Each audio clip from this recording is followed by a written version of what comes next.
ಎಲ್ಲ ಪ್ರೀತಿಯ ಯೂಟ್ಯೂಬ್ ಪರಿವಾರದವರಿಗೆ ನಮಸ್ಕಾರ. ನೀವೆಲ್ಲ ಮಾಮೂಲಿ ವಡೆ ತಿಂದಿರ್ತೀರ. ವಡೆ ಸಾಂಬಾರು ಯಾವ ಥರ ತಿಂದಿದ್ದೀರಾ? ಇಲ್ಲ ಅಲ್ವಾ? ಬನ್ನಿ ಹಾಗಾದರೆ ನಮ್ಮ ಮನೆಯವರು ಇವತ್ತು ವಡೆ ಸಾಂಬಾರು ಹೇಗೆ ಮಾಡಿದರು ಅನ್ನೋ ರೆಸಿಪಿನ ಇವತ್ತಿನ ವಿಡಿಯೋದಲ್ಲಿ ನಿಮ್ಮ ಜೊತೆ ಹಂಚ್ಕೊಳ್ತಾ ಇದ್ದೀನಿ. ವಡೆ ಮಾಡೋಕ್ಕೆ ಕಡಲೆಬೇಳೆನ 4 ಅವರಿಗೆ ಮುಂಚೆನೇ ನೆನೆಸಿಟ್ಕೋಬೇಕು. ಅದು ಚೆನ್ನಾಗಿ ನೆಂದು ಬಂದಮೇಲೆ ಮಿಕ್ಸಿಗೆ ಹಾಕಿ ತರಿಯಾಗಿ ರುಬ್ಕೊಂಡು ಅದಕ್ಕೆ ಚಿಕ್ಕಗೆ ಹೆಚ್ಚಿರುವಂಥ ಈರುಳ್ಳಿ, ಹಸಿರು ಮೆಣಸಿನ್ಕಾಯಿ, ಕೊತ್ತಂಬರಿ, ರುಚಿಗೆ ತಕ್ಕಷ್ಟು ಉಪ್ಪು ಹಾಕಿ ಕಲಸಿ ಅದನ್ನು ಬಿಸಿಯಾಗಿರುವಂಥ ಎಣ್ಣೆಯಲ್ಲಿ ಒಂದೊಂದೇ ವಡೆನ ಬಿಟ್ಟು ವಡೆ ಫ್ರೈ ಮಾಡಿ ತೆಗೆದಿಟ್ಕೊಳ್ಳೋಣ. ಇವಾಗ ಇನ್ನೊಂದು ಬಾಣಲಿಗೆ ಎಣ್ಣೆನ ಹಾಕಿ ಎಣ್ಣೆ ಸ್ವಲ್ಪ ಚೆನ್ನಾಗಿ ಕಾದ ಮೇಲೆ ಅದಕ್ಕೆ ಸ್ವಲ್ಪ ಜೀರಿಗೆ ಮತ್ತು ಚಿಕ್ಕಗೆ ಹೆಚ್ಚಿಟ್ಕೊಂಡಿರುವಂಥ ಹಸಿರು ಮೆಣಸಿನ್ಕಾಯಿ, 2ರಿಂದ 3 ಈರುಳ್ಳಿ. ಈ ರೆಸಿಪಿಗೆ ಈರುಳ್ಳಿ ಸ್ವಲ್ಪ ಜಾಸ್ತಿ ಬೇಕಾಗತ್ತೆ.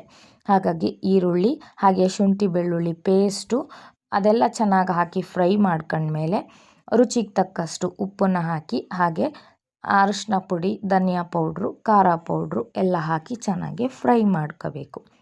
ಮಸಾಲೆ ಎಲ್ಲ ಚೆನ್ನಾಗಿ ಫ್ರೈ ಆದಮೇಲೆ ಇದಕ್ಕೆ ಕಡಲೆಬೇಳೆ ನೆನೆಸಿಟ್ಟಂಥದ್ರಲ್ಲಿ ಸ್ವಲ್ಪ ತೆಗೆದಿಟ್ಕೊಂಡು ಅದನ್ನು ಮಿಕ್ಸಿನಲ್ಲಿ ತುಂಬ ನುಣ್ಣಗೆ ರುಬ್ಕೊಬೇಕಾಗತ್ತೆ. ಆ ರುಬ್ಕೊಂಡಿರೋ ಪೇಸ್ಟನ್ನ ಹಾಕ್ತಾಯಿದ್ದೀವಿ. ಅಕಸ್ಮಾತು ಕಡಲೆಬೇಳೆ ರುಬ್ಬಿ ಹಾಕೋಕ್ಕಾಗಿಲ್ಲ ಅಂದರೆ ಇಲ್ಲಿ ನಾವು ಕಡಲೆ ಹಿಟ್ಟನ್ನು ಸ್ವಲ್ಪ ನೀರಿನಲ್ಲಿ ಕಲಿಸ್ಕೊಂಡು ಕೂಡ ಈ ಒಗ್ಗರಣೆಗೆ ಹಾಕ್ಬೋದು. ಆವಾಗ ತುಂಬ ಚೆನ್ನಾಗಿ ಟೇಸ್ಟ್ ಬರುತ್ತೆ. ಇದೆಲ್ಲ ಚೆನ್ನಾಗಿ ಫ್ರೈ ಆದಮೇಲೆ ನಮಗೆ ಸಾರಿಗೆ ಎಷ್ಟು ಬೇಕೋ ಅಷ್ಟು ನೀರನ್ನು ನಾವು ಹಾಕ್ಕೋಬೇಕಾಗತ್ತೆ. ಯಾಕಂದರೆ ಕಡಲೆ ಹಿಟ್ಟು ಹಾಕಿರೋದ್ರಿಂದ ಗ್ರೇವಿ ತುಂಬ ಗಟ್ಟಿಯಾಗಿ ಬರುತ್ತೆ. ಹಾಗಾಗಿ ಈ ಸಾರು ಕುದೀತಾ ಗಟ್ಟಿಯಾಗತ್ತೆ. ಆ ಕಾರಣಕ್ಕೋಸ್ಕರ ಇಲ್ಲಿ ಸ್ವಲ್ಪ ನೀರನ್ನ ನಾವು ಜಾಸ್ತಿನೇ ಹಾಕ್ಕೋಬೇಕಾಗತ್ತೆ. ಸಾರಿಗೆ ಬೇಕಾದಷ್ಟು ನೀರು ಹಾಕಿದ ಮೇಲೆ ಉಪ್ಪನ್ನ ಮಾತ್ರ ಖಂಡಿತ ಚೆಕ್ ಮಾಡಿ ನೋಡಿ, ಯಾಕಂದರೆ ಕಮ್ಮಿ ಆಗಿರುತ್ತೆ. ಉಪ್ಪೆಲ್ಲ ಹಾಕ್ಕೊಂಡು ಸ್ವಲ್ಪ ಬಿಸಿ ಆಗಿದ ತಕ್ಷಣವೇ ವಡೆನ ಒಂದೊಂದೇ ನಿಧಾನವಾಗಿ ಬಿಡೋಣ. ಯಾಕಂದರೆ ಸಾರಿನಲ್ಲಿರುವಂಥ ಅಂಶಗಳನ್ನೆಲ್ಲ ವಡೆ ಹೀರ್ಕೋಬೇಕಲ್ವಾ. ಹಾಗಾಗಿ ಆಮೇಲೆ ಹೈ ಫ್ಲೇಮ್ನಲ್ಲಿ ಇಟ್ಟು ಇದು ಚೆನ್ನಾಗಿ ಕುದ್ದು ಬಂದ ಮೇಲೆ ಮೇಲಿಂದ ಘಮ ಘಮ ಅನ್ನೋ ಕೊತ್ತಂಬರಿ ಉದುರಿಸಿದ್ರೆ ವಡೆ ಸಾಂಬಾರಂತೂ ರೆಡಿ ಆಗುತ್ತೆ. ಇದನ್ನು ಬಿಸಿಯಾಗಿರೋ ಅನ್ನ ಅಥವಾ ಚಪಾತಿ ಜೊತೆ ತಕ್ಷಣವೇ ಸರ್ವ್ ಮಾಡಿ.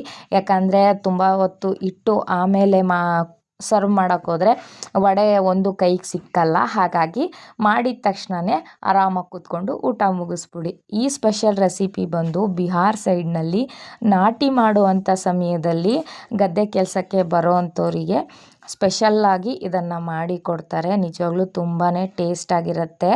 ಅಕಸ್ಮಾತು ನಿಮಗೆ ಇದನ್ನು ಹಾಗೆ ತಿನ್ನಬೇಕು ಅಂದರೆ ಜಸ್ಟ್ ಹಾಗೆ ಕೂಡ ಒಂದು ನಿಂಬೆಹಣ್ಣ ಮೇಲಿಂದ ಹಿಂಡ್ಕೊಂಡು ನೀವು ಹಾಗೆ ಕೂಡ ತಿನ್ಬೋದು. ತುಂಬ ಟೇಸ್ಟಾಗಿರುತ್ತೆ. ಒಂದು ಸರಿ ನೀವು ಕೂಡ ಈ ರೆಸಿಪಿನ ಮನೆಯಲ್ಲಿ ಟ್ರೈ ಮಾಡಿ ಹೇಗಿತ್ತು ಅಂತೇಳ್ಬಿಟ್ಟು ಕಮೆಂಟ್ನಲ್ಲಿ ಮರೀದಲೇ ತಿಳಿಸಿ. ವಿಡಿಯೋ ಇಷ್ಟ ಆದರೆ ಲೈಕ್ ಮಾಡಿ.